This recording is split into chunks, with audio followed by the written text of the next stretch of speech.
कि मुझसे मत पूछो यार, मुझसे मत पूछो यार, मेरी तो रकम बहुत तगड़ी जल गई। कुछ गिरे हुए लोग हैं, मुझसे मत पूछो मेरी तो रकम तगड़ी जल गई। मुझसे मत पूछो यार, मेरी तो रकम तगड़ी जल गई। कुछ गिरे हुए लोगों के सामने मेरे बाबूजी की पगड़ी जल गई। घूम रही है चितकबरी गैया गांव में। क्या कविता आ रही है, वाह यार जरा कविता भी सुन लेना। घूम रही है वो चितकबरी गैया गांव में, उसकी रस्सी जल गई। आंगन में खूंटे खड़े हैं। खूंटे, एक बारीक पंक्ति कह रहा हूं कि उस चितकबरी गैया की रस्सी जल गई, आंगन में बस बांधने के खूंटे खड़े हैं। ईमानदार लोग बेचारे चुप हैं, बस बेईमान लोग और झूठे खड़े हैं।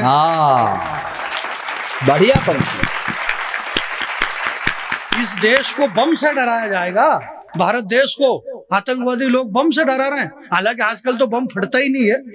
ये लाओ, ये तो सब बंद हो गया भैया। अब सब पहले होता था, ऐसा कुछ भी नहीं हो रहा। जयपुर में बम विस्फोट, बेंगलोर में, हैदराबाद में, दिल्ली में, बंबई में लोकल ट्रेन में बम विस्फोट हर 8-10 दिन में बम फटते थे। और लोगों को इतनी प्रैक्टिस हो गई थी कि अगर 10-20 दिन तक नहीं फटे तो आदमी मोबाइल करके पूछ ले, बोले उधर फटे रहे, उधर तो नहीं फटे, बोले उधर फटे तो मेरे को फोन करना, बहुत दिन से फट ही नहीं रहे।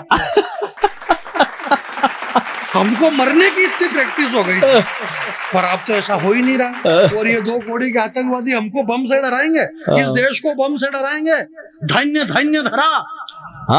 किसे बम से डराया जा रहा है?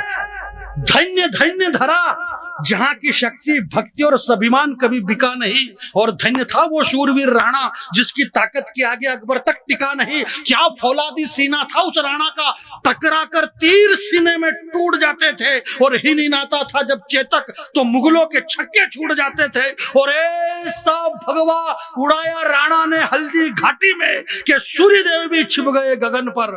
और आदमी तो आदमी, एक घोड़े ने जान दे दी। इस देश में एक चेतक घोड़ा अपने प्राणों की आहुति दे दे। उस देश को अमेरिका से आने वाली एक पत्रकार ये कह रही है कि भारत में नारी सुरक्षित नहीं है। क्या बात कर रहे हो, ये हिंदुस्तान की नारी इतनी सुरक्षित है। अगर ये भारत की बेटी कुछ भी, ये माता बहने, मेरी भाभी, अगर अरे हिंदुस्तान के हर नौजवान की नजर इन पे, बोले देखो आज भाभी ने है ना, ये मटकी गला को ब्लाउज पहन लिया। भाभी ने ब्लाउज कौन सा पहना, ये सब मटकी गले का ब्लाउज पहन रखा। मेहनत कर रहा है। मेहनत क्या यार, ये उस बाबा के डेरे में अकेले क्यों गई? भाई आपको नहीं जाना था ना? जावेद साहब ने, उन्होंने लिखा, इकबाल साहब ने, कि जहाँ पग पग लगता साधु संतों का डेरा। ये हिंदुस्तान की पहचान तो साधु संतों से है मेरे भाई। है अनाज के, गेहूं के अंदर थोड़े से कंकर गिर गए तो इसका मतलब ये तो नहीं कि सारा अनाज फेंक दिया जाए।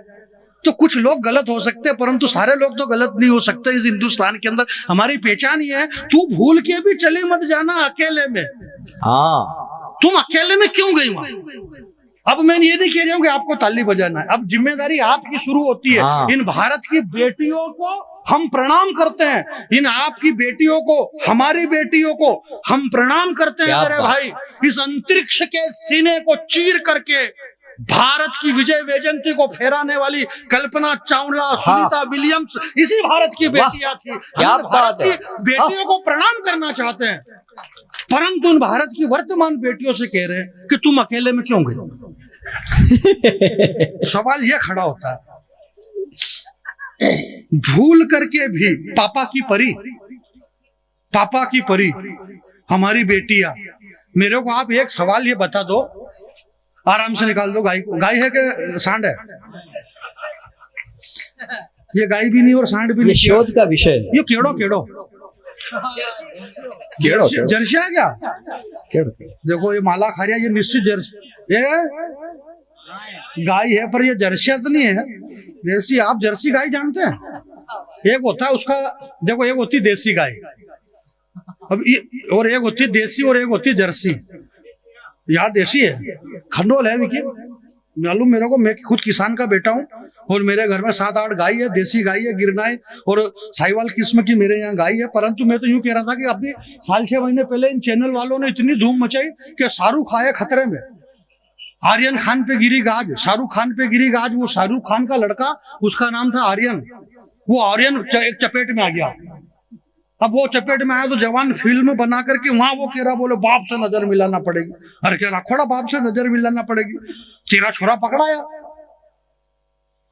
शाहरुख पे गिरी गाज, आर्यन खान, आर्यन खान, आर्यन खान। दिन रात चैनल वालों ने बस आर्यन खान, आर्यन खान। ये आर्यन खान कौन है? कौन है आर्यन खान? ये शाहरुख खान कौन है, जानते हैं आप? इस मंच पे बता के जा रहा हूं मैं, शाहरुख खान। ये आर्यन खान कौन है? सुल्ताना जी, मैं आपको बता रहा हूं कि ये आर्यन खान कौन है। ये आर्यन खान शाहरुख खान का लड़का है। आई समझ में? नहीं आई आपको समझ?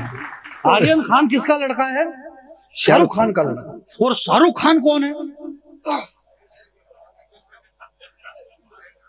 देखो ऐसा है कि एक शहर था पंजाब का, उस शहर का नाम था चंडीगढ़। आप लोग चंडीगढ़ गए होंगे, नहीं गए तो भी कोई फर्क नहीं पड़ता, चंडीगढ़ तो है भाई। जहाँ चंडीगढ़ है वहां है। तो चंडीगढ़ के अंदर आजाद भाई एक आदमी रहता था। उस आदमी का नाम था, अर्जुन भाई, रमेश कुमार। रमेश कुमार। चंडीगढ़ में एक आदमी रहता था, उस आदमी का नाम था रमेश कुमार छिब्बर। रमेश दिल्ली आया। दिल्ली के अंदर, दिल्ली यूनिवर्सिटी में एक औरत पढ़ती थी, एक लड़की। उस लड़की से रमेश ने शादी कर ली। उस लड़की का नाम था सविता। सविता नाम की लड़की से रमेश ने शादी कर ली। अब रमेश भी कौन था? रमेश एक ब्राह्मण था। सविता नाम की शर्मा, सविता शर्मा, वो भी ब्राह्मण थी। दोनों ने शादी कर ली। इन दोनों की शादी से क्या हुआ? अरे एक लड़की पैदा हुई है। शादी करेंगे तो क्या होगा? कुछ ना कुछ तो होगा ना। तो शादी करी, एक लड़की पैदा हुई। उस लड़की का नाम था गोरी। गोरी। वो गोरी पैदा हुई। दो आदमी मिले, यानी कि देसी सांड और देसी गाय। उससे क्या होगा? देसी केड़ा होगा। देसी केड़ा। तो वो देसी केड़ी हुई, क्योंकि देसी आदमी रमेश, देसी गाय हमारी सविता, तो दोनों से देसी ही गाय पैदा हुई। उसका नाम था गोरी। तो अब गोरी का काम क्या था? गोरी को शिव की शरण में जाना था। गोरी शिव के पास नहीं गई और वो गोरी शाहरुख के पास चली गई। वो गोरी खान हो गई, क्रास अलग अलग हो गया, मामला दोनों का अलग अलग हो गया। तो जो पैदा हुआ वो जरशा केड़ा हो गया।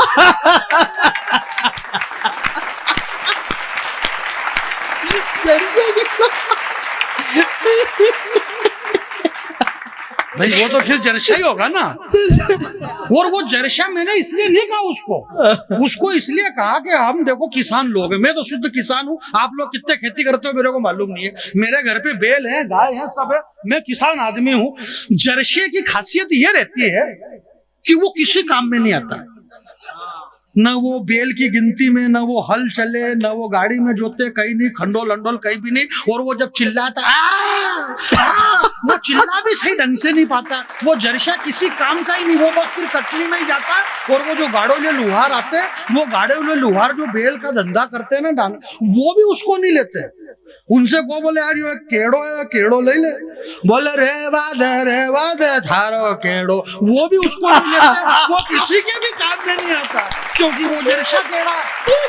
भाई बेल अगर है तो वो सामने आना चाहिए। अब ये जो जरशा केड़ा कौन है? ये आलम खान। ये किसी के काम में नहीं आया। वो पैदा हुआ तो उसको बाप को ही तकलीफ दे रहा। उस बाप ने कहा, बोले बेवकूफ, तू अगर शाहरुख खान का लड़का है तो कम से कम अक्ल से रहता, तमीज से रहता। अरे बोले यार मैंने किया क्या? बोले तूने ये किया क्योंकि तू जरशा केड़ा है, किसी भी काम में नहीं आ रहा। भाई अरे यार हंसने की बात नहीं। ये देखो मेरी बात सुनो। हेमा मालिनी कौन है? ब्राह्मण की बेटी है, दक्षिण भारत की, है ना। धर्मेंद्र कौन है? जाट है, हिंदू है। दो हिंदू, दोनों ने शादी करी, दोनों का सही साथ मामला रहा। तो पैदा कौन हुआ? ओरिजिनल बल्दियो पैदा हुआ, बड़द सलनी देवलर को। बड़द सही पैदा हुए ना भाई। वो कमा के दे रहा कि नहीं दे रहा? भाई जया भादुड़ी, अमिताभ बच्चन, बिल्कुल मामला दोनों का सही साठ था। तो लड़का पैदा हुआ, अभिषेक बच्चन कमा के दे रहा। धर्मेंद्र, हेमा मालिनी, मामला सही था। दो औलाद पैदा हुई, सन्नी भाभी, दोनों कमा करके दे रहे। विनोद खन्ना की पत्नी कविता, उनसे जो बच्चा पैदा हुआ, अक्षय खन्ना कमा करके दे रहा। जितेंद्र, शोभा, उनसे जो पैदा हुई, एकता कपूर, देसी मामला कमा के दे रही पूरी बालाजी टेलीफिल्म से। पर अब ये जरशा केड़ा आजम खान क्या कर रहा बताओ? ये आज तक एक भी रुपया इसने कमा के दिया है उस बाप को? तो बताओ मेरे को।